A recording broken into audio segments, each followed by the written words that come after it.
পৃথিবীতে এমন অনেক মানুষ আছেন যাদের কাছে টাকা পয়সা, গাড়ি বাড়ি বা সামাজিক সম্মান সবই আছে, কিন্তু দিন শেষে তাদের মন শান্তিতে থাকে না। আবার অন্যদিকে এমন অনেক মানুষকে দেখা যায় যাদের খুব বেশি কিছু নেই, তবুও তাদের মুখে এক অদ্ভুত তৃপ্তির হাসি থাকে। প্রশ্ন হলো, সুখ আসলে কোথায় থাকে?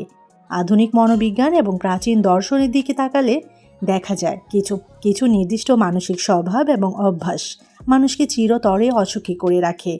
আজকের ভিডিওটিতে আমরা এমন 5 ধরনের মানুষ সম্পর্কে বিস্তারিত আলোচনা করব যারা কখনো সত্যিকারের সুখের মুখ দেখতে পারে না। মনস্তাত্ত্বিক এবং দার্শনিক দৃষ্টিকোণ থেকে মিলিয়ে দেখুন, আপনার বা আপনার পরিচিত কারোর মধ্যে এই স্বভাবগুলো লুকিয়ে নেই তো। প্রথম ধরন, পরশ্রী কাতর বা হিংসুক মানসিকতার মানুষ। মনোবিজ্ঞানের ভাষায় একে বলা হয় সোশ্যাল কম্প্যারিজন ট্র্যাপ। এর চরম রূপ।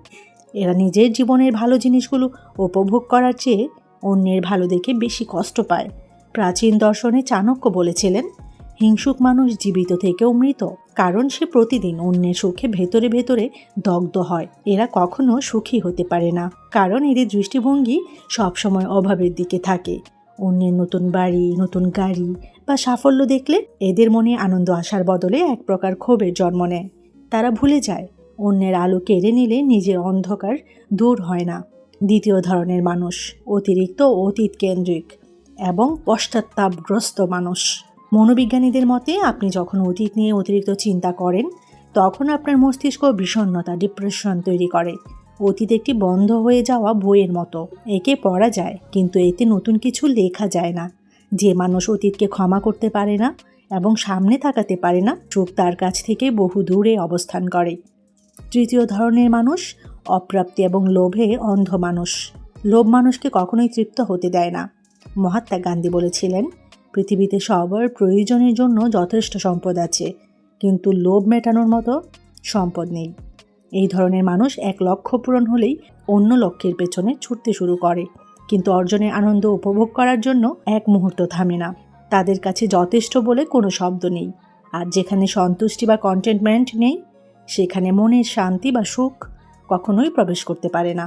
চতুর্থ ধরনের মানুষ, অতিরিক্ত সন্দেহপ্রবণ মানুষ। যে মানুষ কাউকেই মন থেকে বিশ্বাস করতে পারে না এবং প্রতিটি সম্পর্ক বা পরিস্থিতির ভেতরে ষড়যন্ত্র বা অন্যায় খোঁজে, সে মানসিকভাবে মারাত্মক অশান্তিতে ভোগে। সম্পর্ক এবং ভালোবাসার মূল ভিত্তি হলো বিশ্বাস, ট্রাস্ট। কোনো মানুষ যখন সবসময় তার প্রিয়জন, বন্ধু বা সহকর্মীদের সন্দেহ করে, সে নিজেকে ধীরে ধীরে একটি মানসিক খাঁচায় বন্দি করে ফেলে।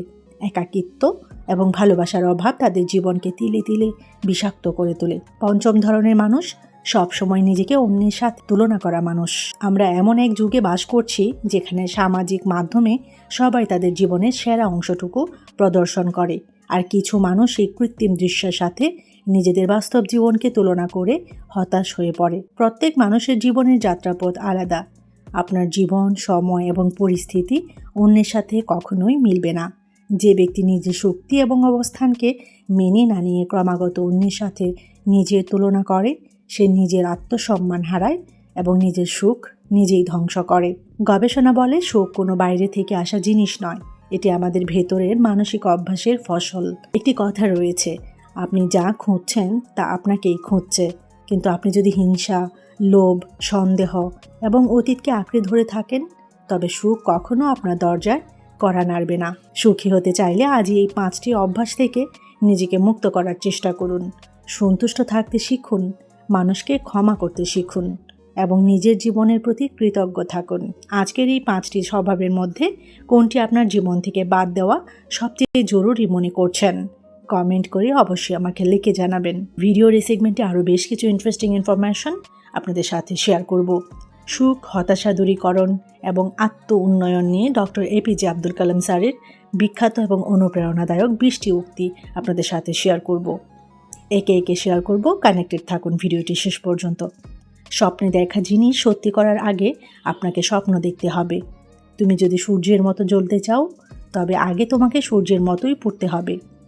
যদি তুমি তোমার কাজকে স্যালুট করো, তবে তোমার কাউকে স্যালুট করতে হবে না। কিন্তু যদি তুমি তোমার কাজকে অসম্মান করো, তবে তোমার সবাইকে স্যালুট করতে হবে। ব্যর্থতা নামক রোগ নিরাময়ের জন্য সেরা ঔষধ হলো কঠিন পরিশ্রম এবং আত্মবিশ্বাস। এটি আপনাকে একজন সফল মানুষে পরিণত করবে। সব পাখি বৃষ্টির সময় কোনো না কোনো আশ্রয় খোঁজে, কিন্তু ঈগল বৃষ্টিকে এড়াতে মেঘের উপর দিয়ে উড়ে যায়। সমস্যা সবার জন্যই এক, কিন্তু মনোভাবের কারণে পার্থক্য তৈরি হয়। একটি ভালো বই 100 জন ভালো বন্ধু সমান, কিন্তু একজন ভালো বন্ধু একটি পুরো লাইব্রেরি সমান। জীবন এবং সময় হলো পৃথিবীর শ্রেষ্ঠ শিক্ষক। জীবন শেখায় সময়কে সঠিকভাবে ব্যবহার করতে, আর সময় শেখায় জীবনের মূল্য দিতে। আপনার ভবিষ্যৎ আপনি পরিবর্তন করতে পারবেন না, কিন্তু আপনার অভ্যাসগুলো পরিবর্তন করতে পারবেন, আর সেই অভ্যাসগুলোই একদিন আপনার ভবিষ্যৎ বদলে দেবে। কাউকে হারিয়ে দেওয়া খুব সহজ, কিন্তু কারো মন জয় করা অনেক কঠিন। আপনি যদি প্রথম চেষ্টায় ব্যর্থ হন, তবে মন খারাপ করবেন না। যদি কোনো উত্তরের শেষে নো দেখেন, তবে হতাশ হবেন না, কারণ নো মানে হলো নেক্সট অপরচুনিটি। স্বপ্ন সেটা নয় যা আপনি ঘুমানোর পর দেখেন, স্বপ্ন সেটাই যা আপনাকে ঘুমোতে দেয় না। যেদিন আপনার স্বাক্ষর একটি অটোগ্রাফে পরিণত হবে, সেদিন মনে করবেন আপনি সফল হয়েছেন। আকাশের দিকে তাকান, আমরা একা নই, পুরো বিশ্ব আমাদের প্রতি সহানুভূতিশীল, এবং যারা স্বপ্ন দেখে এবং কাজ করে তাদের সেরাটা দেওয়ার জন্যই এই বিশ্ব ষড়যন্ত্র করে। তোমার প্রথম বিজয়ের পর বিশ্রামে থেকো না, কারণ যদি তুমি দ্বিতীয়টিতে ব্যর্থ হও, তবে অনেক মুখ এটা বলার জন্য অপেক্ষা করে থাকবে যে তোমার প্রথম বিজয়টি কেবল ভাগ্যের জোর ছিল।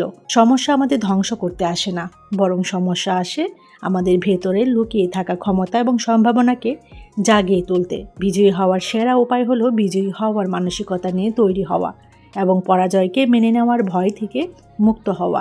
জীবন এক কঠিন খেলা। এই খেলায় আপনি জয়ী হতে পারবেন তখনই যখন আপনি মানুষ হিসেবে আপনার জন্মগত অধিকার বা ব্যক্তিত্বকে বজায় রাখবেন। আমরা সবাই সমান প্রতিভা নিয়ে জন্মাই না, কিন্তু আমাদের সবার কাছেই নিজের প্রতিভাকে বিকাশ করার সমান সুযোগ থাকে।